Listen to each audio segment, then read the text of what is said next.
Disappearance of Sarah MacDiarmid.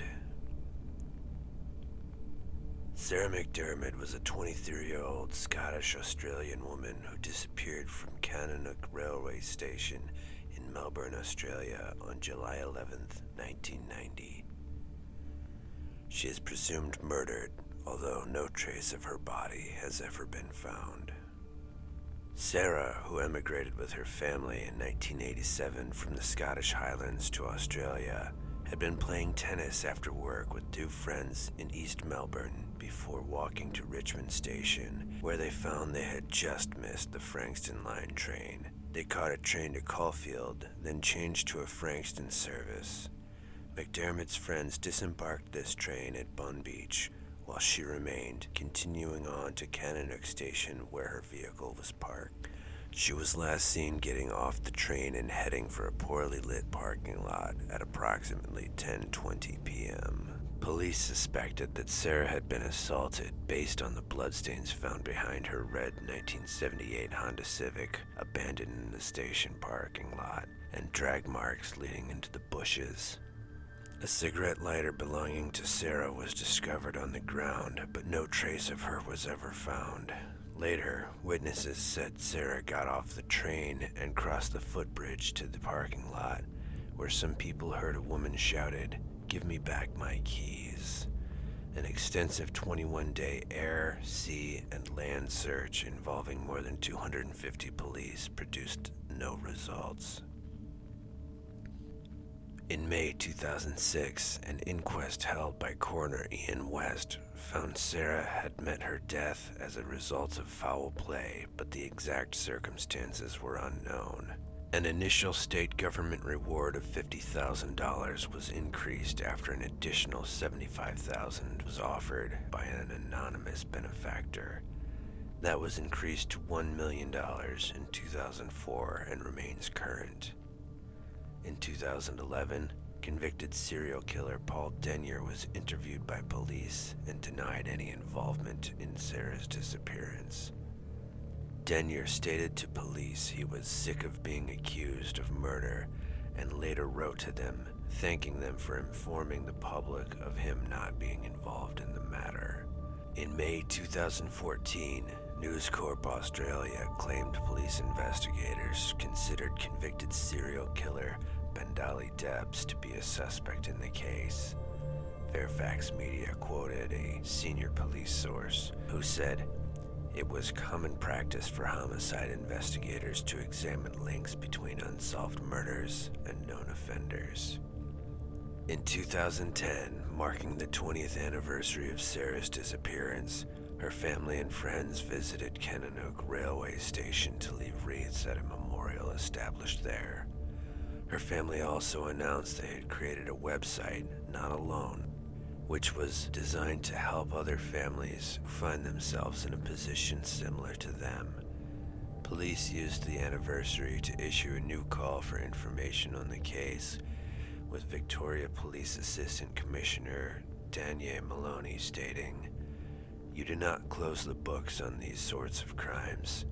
History proves that if you continue to communicate with the people out there, in Victoria, in Australia, in the world in some cases, that piece of information, that key will come forward and will solve it."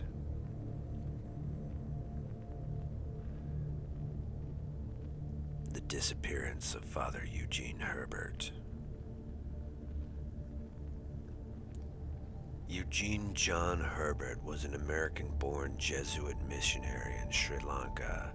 He, along with his Tamil driver Bertram Francis, disappeared on August 15, 1990, as the Sri Lankan Civil War was raging.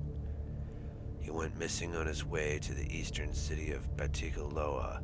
He was known for his human rights activity on behalf of the local civilians. The Jesuits believe that he was killed along with his driver. Father Herbert joined the Jesuits on August 14, 1941, at the age of 17. After completion of Jesuit studies, he volunteered for the Sri Lanka mission. He was accepted and arrived in September 1948. After serving 2 years in Sri Lanka at the Jesuit colleges, he went to Pune, India for the study of theology. He was ordained a priest on March 24th, 1954. After returning to Sri Lanka in April 1956, he was assigned to St. Joseph's College in Trincomalee as a teacher and sports coach from 1956 to 1958. In the 1960s, private schools, including Catholic colleges, were taken over by the state, and Herbert was sent to Batticaloa to work at the Eastern Technical Institute, the joint Jesuit and Methodist Technical Institute, as its director.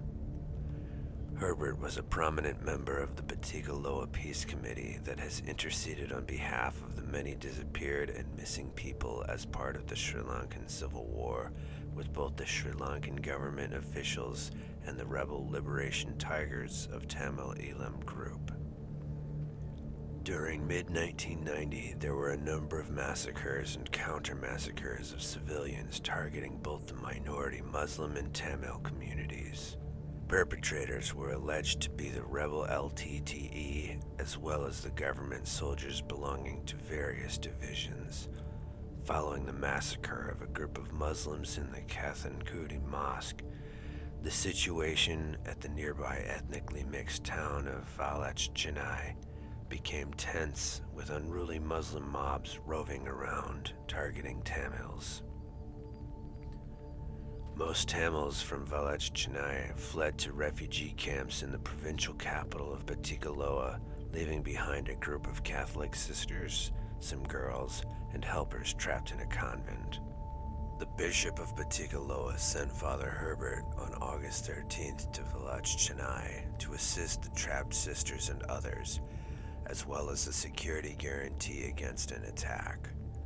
On August 15th, the Bishop of Batticaloa organized a security convoy from the city to bring back the trapped sisters and others.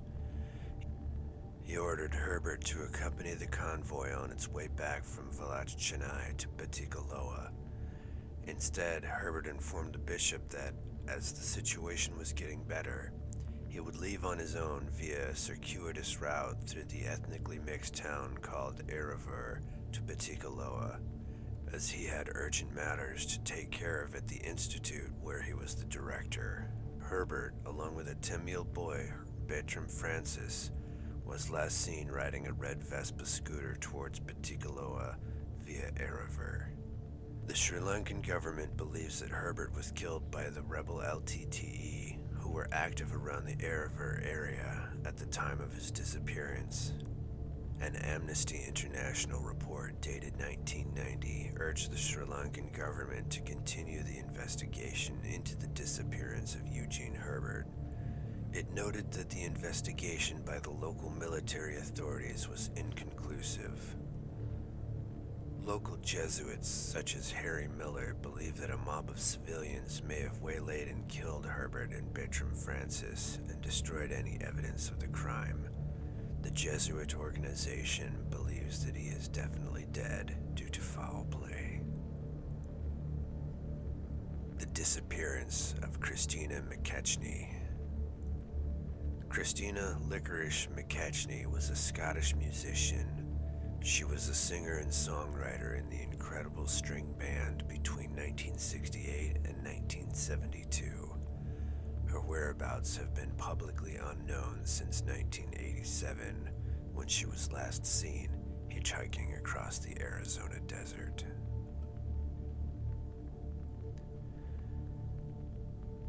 McKechnie was born in Edinburgh, Scotland. After reading her poetry at folk clubs in Edinburgh, she met the musician Robin Williamson, but left home in her teens with the intention of marrying Bert Jansch. The bonds were published, but the wedding never took place. Jansch left her behind to travel to Morocco in 1963, and, according to Williamson, she fell into my arms. In 1966, she traveled to Morocco with Williamson and was later involved in the Incredible String Band's recordings. Her first contribution to the band came in the form of backing vocals on the track Painting Box on the 1967 album the 5,000 Spirits, or the Layers of the Onion.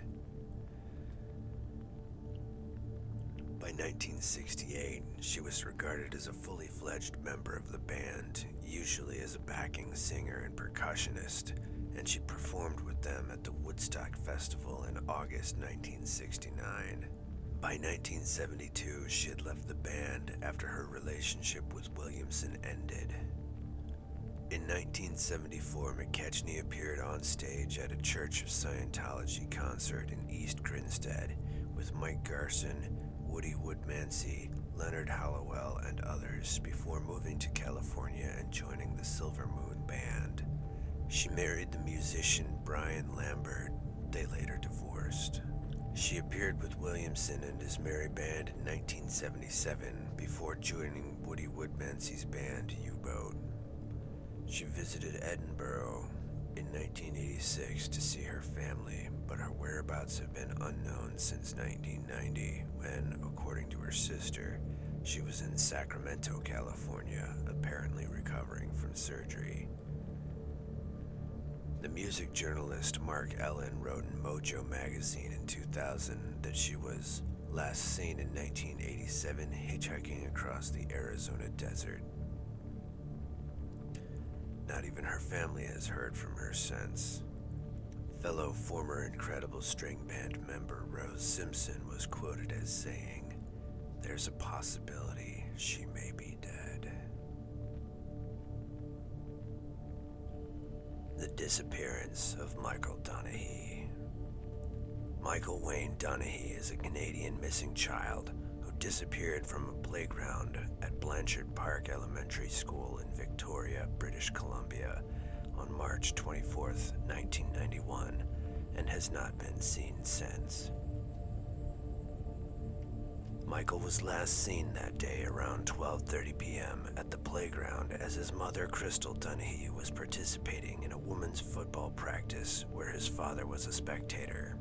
Although he disappeared meters from his parents, no witnesses to his disappearance have ever been identified.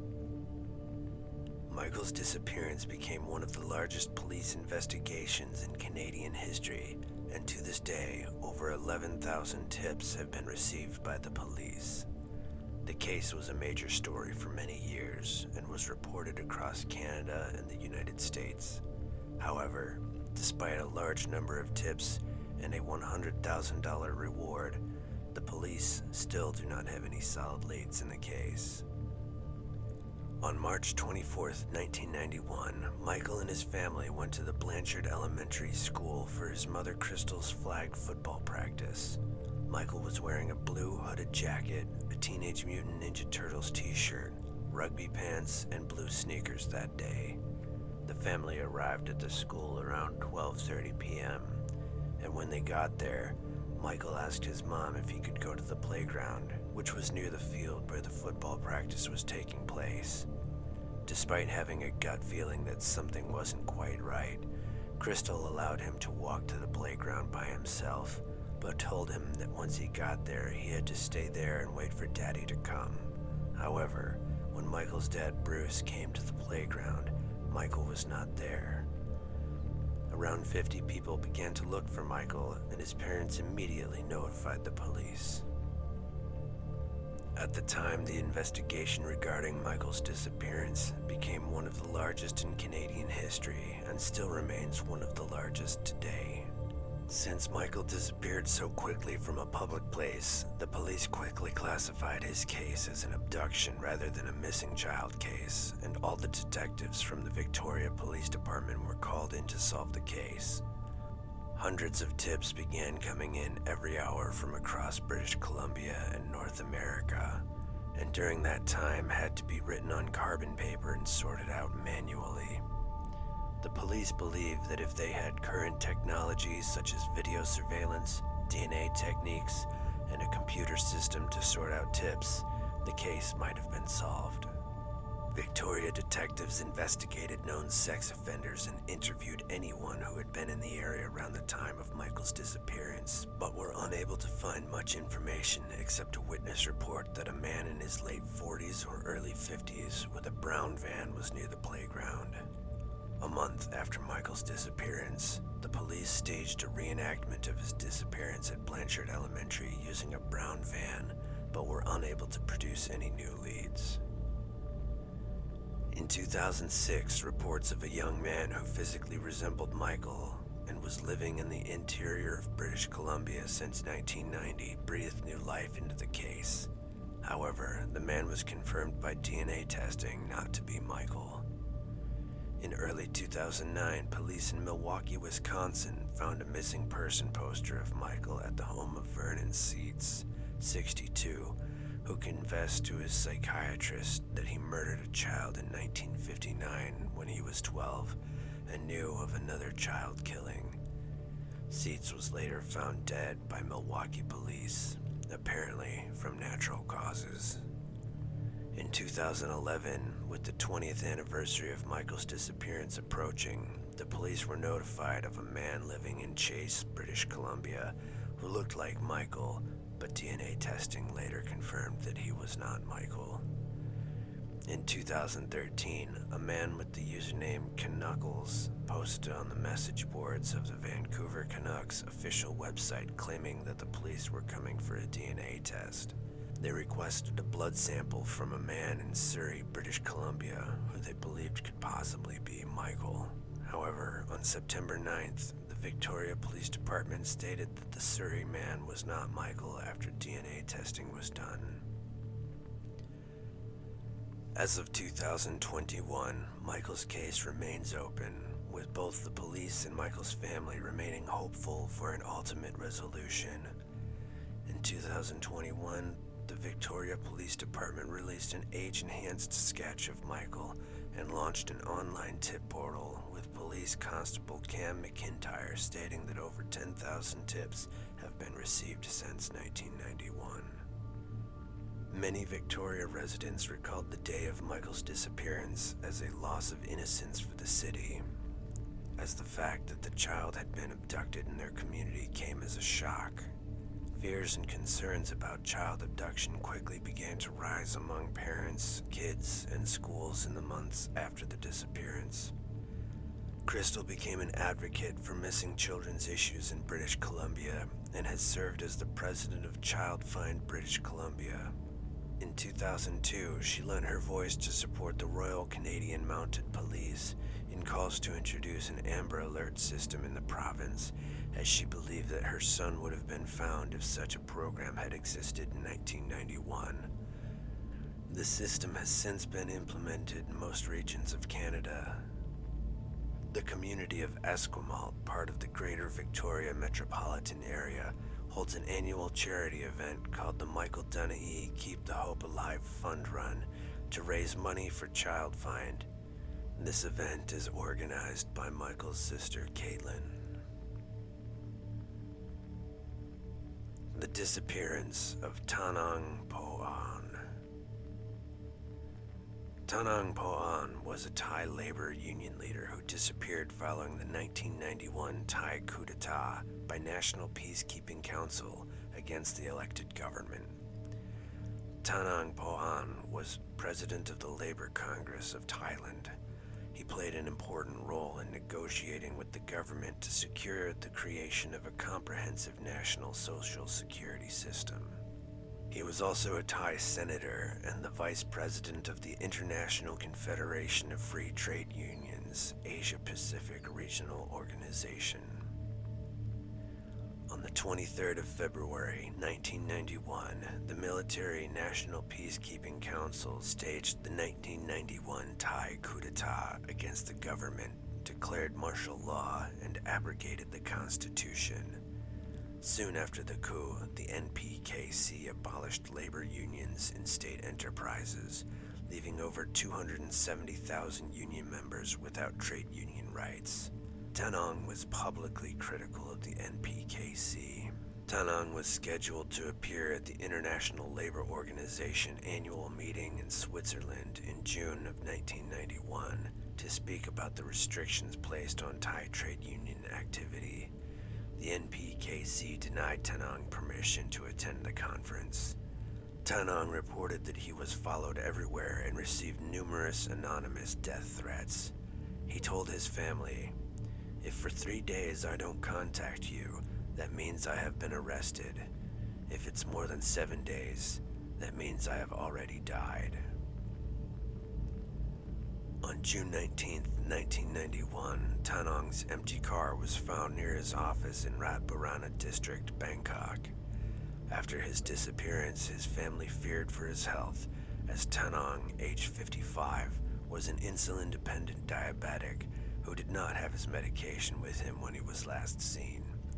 His wife said, "I sent letters to every government organization to ask for information on his disappearance, but received only silence from them."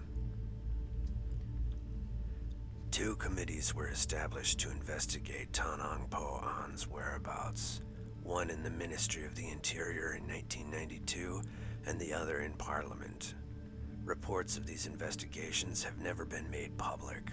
Amnesty International, the International Confederation of Free Trade Unions, and other trade unions have called on the Thai government to make these reports public and to initiate proper investigations. In January of 2003, the Thai Prime Minister allowed Tanong's case to be included with the cases of the missing protesters of Black May, the bloody 1992 uprising that led to the downfall of the NPKC. It was hoped that decision would open up the possibility that more information could be found regarding Tanong's fate. His whereabouts remain unknown, and he is feared dead. During May Day celebrations, rallying workers can sometimes be seen wearing shirts with Tanong's image. Some people disappear without a trace, as if the hand of some eldritch thing reached out from the shadows and took them.